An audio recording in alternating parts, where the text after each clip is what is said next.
What do dozens of underwater bases in the seas, lakes, and oceans hide? It's ironic, in fact, that the U.S. Can wage a devastating event supposed to look for weapons of mass destruction when the most developments in this happens in our threshold.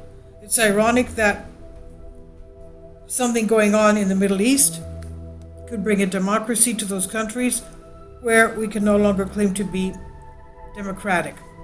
It was not until 2013 that the CIA finally acknowledged the existence of Area 51.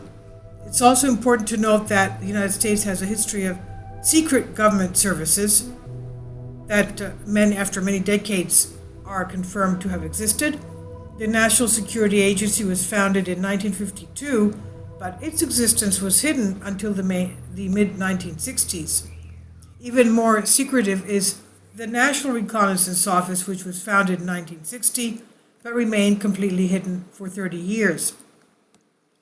These programs are referred to as Special Access Programs, SAPs. They're funded by the so-called black budget.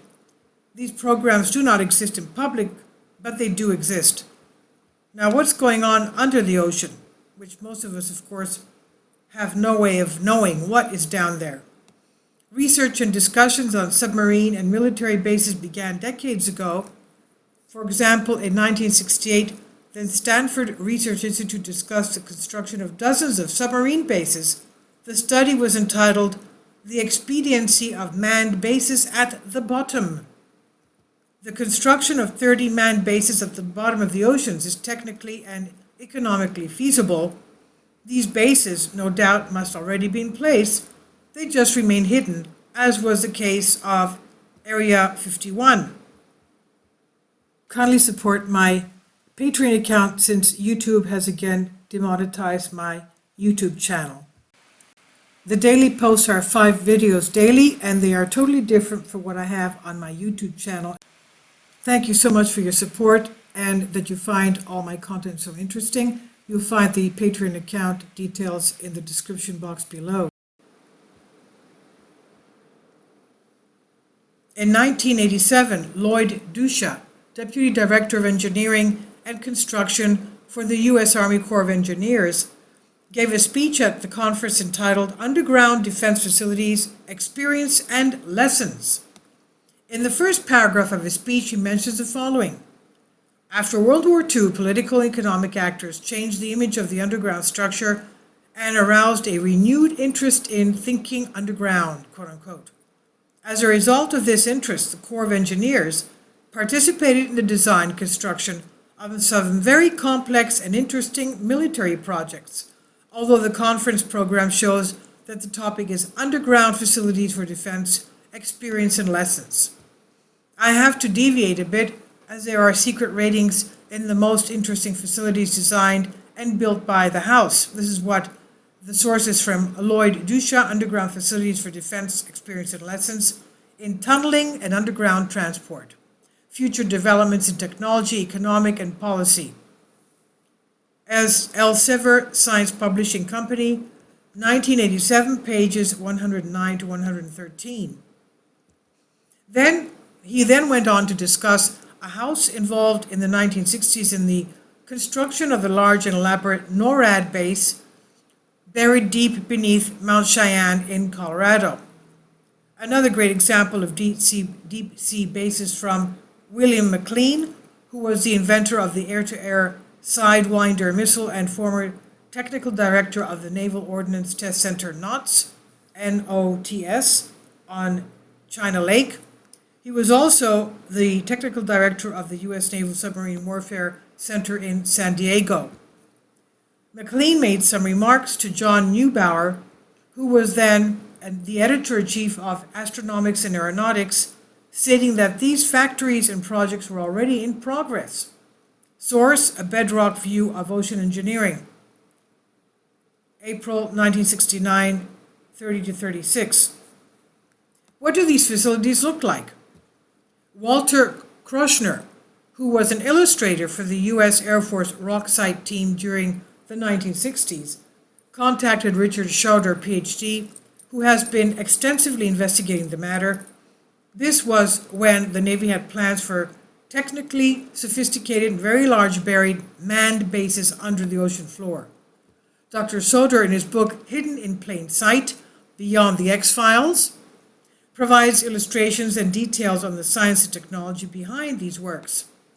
This is an excerpt from his book. The racetrack installation called Concept Nautilus, which can accommodate 3 submarines at a time with ethical facilities that can also handle more things.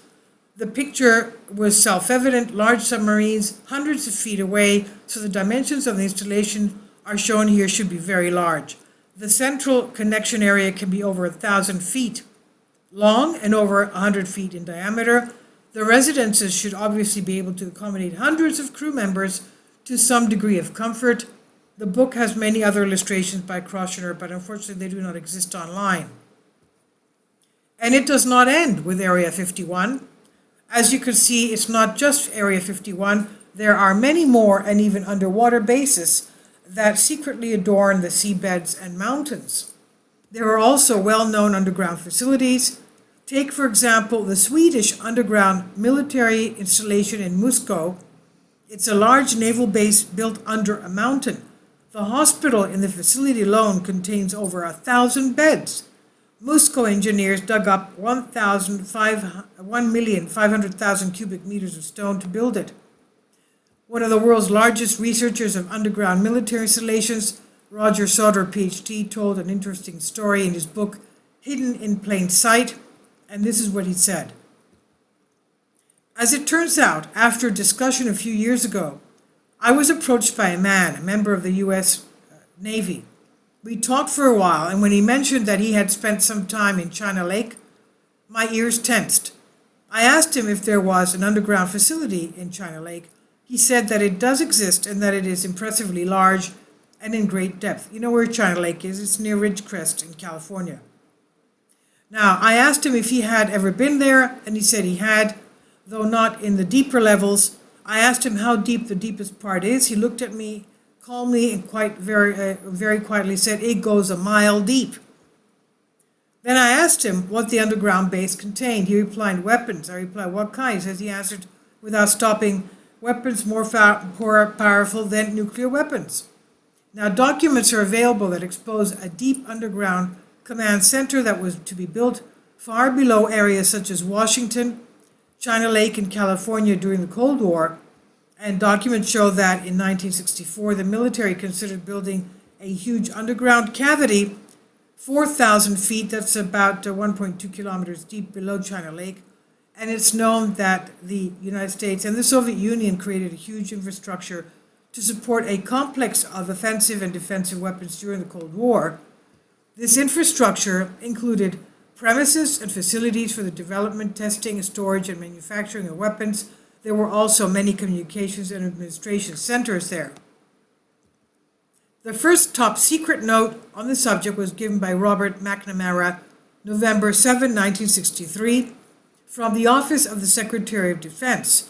A second note was issued the same day about a proposed deep underground National Command Center that would be about 3,500 feet below Washington, D.C. The note also mentioned elevator shafts below the State Department and the White House that will descend 3,500 feet at high speed to the main facility, and that was a long time ago. That was in the 60s. So imagine what technological advances there will be today. Now, do we believe this? Are they right? The sources are there. Please leave your comments, and thank you for your support. I've translated this for you from a Greek article. Thank you.